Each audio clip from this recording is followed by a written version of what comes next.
চলুন আজকে আমরা একটু নতুন কিছু শিখি।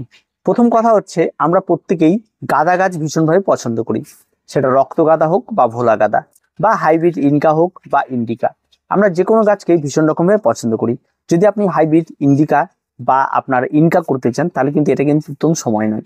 এই সমস্ত গাছগুলির জন্য আপনাকে অপেক্ষা করতে হবে এবং পরবর্তীতে আপনারা যে সেপ্টেম্বর অক্টোবর মাস যখন হবে তখন এই সমস্ত গাছে বীজ থেকে চারা তৈরি করা হবে বিভিন্ন নার্সারি থেকে, এবং আপনারা চাইলে বীজ থেকে ক্রয় করে আপনারা চারা তৈরি করে নিয়ে এই সমস্ত গাছগুলিকে বসাতে পারেন। কিন্তু বিষয়টা হচ্ছে আমাদের এই সমস্ত গাছগুলিকেও টেক্কা দিতে পারে আমাদের দেশি গাঁদা এবং দেশি রক্ত গাঁদা। তো আজকে আমি মূলত আপনাদের দেখিয়ে দিব এই সমস্ত গাঁদা গাছগুলি যেগুলি আপনার ছাদ বাগানে হয়তো শীতকালে ফুল দিয়েছিল, সেই সমস্ত গাছগুলি যে বীজগুলি থাকে সেগুলি পরে টবের মধ্যে চারা হয়ে যায়। এবং এই সমস্ত গাছগুলি দেখবেন পরবর্তীতে যখন ফুল হবে অবশ্যই ফুল দেখে নেবেন, কারণ ফুল দেখে যদি না নেন তাহলে ফুলা গাঁদা আর একটা গাঁদা হবে যেটা সিঙ্গেল পেটালের গাঁদা হয়ে থাকে, এই দুটোর মধ্যে গুলে যায় এবং কখনো কখনো সিঙ্গেল পেটালের গাছ পরিণত হয়, যার ফলে কিন্তু সেই গাছের ফুলটা কিন্তু খুব একটা ভালো ফোটে না এবং দেখতে অতটা সুন্দর হয় না। আর ভোলা গাঁদা অবশ্যই আপনারা যাদের ছাদ বাগানে গাছ রয়েছে দীর্ঘদিন ধরে তাদের কিন্তু সেই সমস্ত গাছে দেখবেন এই সময় এসে ফুল চলে এসছে, এবং ফুল আসলে আপনি নিশ্চয়ই চিনতে পারবেন যেটা কোন ধরনের গাছ। তারপরে আপনারা সেই সমস্ত গাছগুলিকে আপনারা কাটিংয়ে বসাবেন।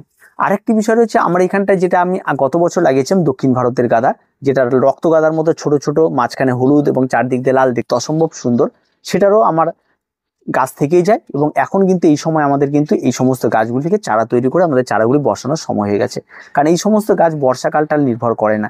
এই সমস্ত গাছগুলি আপনি যত আগে থেকে তৈরি করবেন গাছ তত বেশি বুশ হবে, গাছ তত বেশি বাড়বে এবং গাছ দেখার মতো তত ভালো হবে।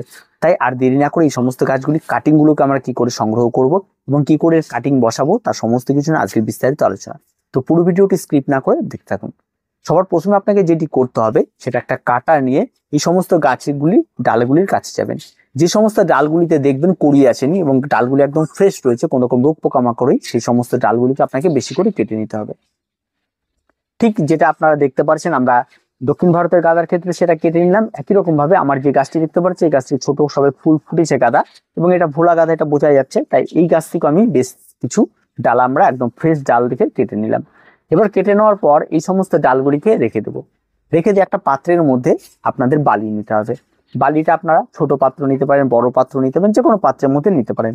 বালিটি আপনারা সুন্দরভাবে ভর্তি করে নেবেন এবং এই বালিটি ধুয়ে নিতে হবে বা ফ্রেশ করে নিতে হবে এমনটা বিষয় না, বালি হলেই হবে।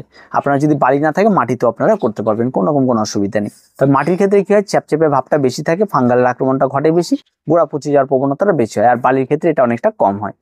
তো যাই হোক, এবার বালিতে যদি আপনারা এটা করতে চান তাহলে বালিটিকে আপনারা সুন্দরভাবে সেই টবের মধ্যে ভর্তি করে নেবেন।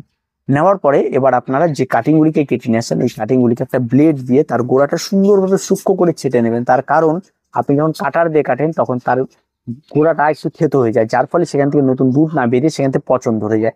তাই সেটাকে প্লেন করে কেটে দেবেন। কেটে দিয়ে এবার আপনারা এখানে কাটিং পাউডার ব্যবহার করবেন।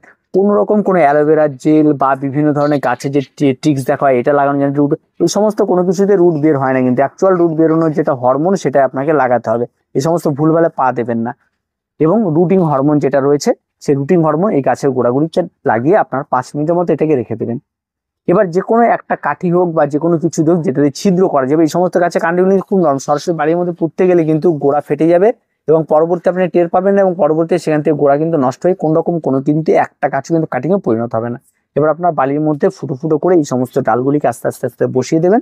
বসিয়ে দেওয়ার পরে ঠিক 7 থেকে 10 দিন আপনার অপেক্ষা করবেন, দেখবেন এই সমস্ত গাছে রুট হয়ে যাবে। বসিয়ে দিয়ে কিন্তু অবশ্যই আপনাকে কিন্তু অ্যান্টিফাঙ্গাল গোলানো জল সম্পূর্ণ গাছগুলিতে একটু ছেড়ে দিতে হবে, তাহলে ফাঙ্গাল আক্রমণ ঘটার ব্যাপারটা থাকবে না এবং প্রত্যেকটা গাছ কিন্তু চারায় পরিণত হবে একদম সহজভাবে। 7 দিন পরে দেখবেন এদের চারা, কারণ গাঁদা গাছের চারা কিন্তু সবার আগে হয় এবং রুট কিন্তু সবার ফার্স্ট হয়। কিন্তু যদি এই পদ্ধতিগুলি মেনে চলেন তাহলে প্রত্যেকটা হবে, আর নাহলে কিন্তু সমস্ত গাছের গোড়ায় ধসা লেগে সমস্ত গাছ নষ্ট হয়ে যাবে, আবার গাঁদা নষ্ট সবচেয়ে বেশি হয়। তাই এই টোটাল সিস্টেমটিকে আপনারা মেনে আপনারা গাঁদা গাছের চারাগুলিকে বসিয়ে দিন।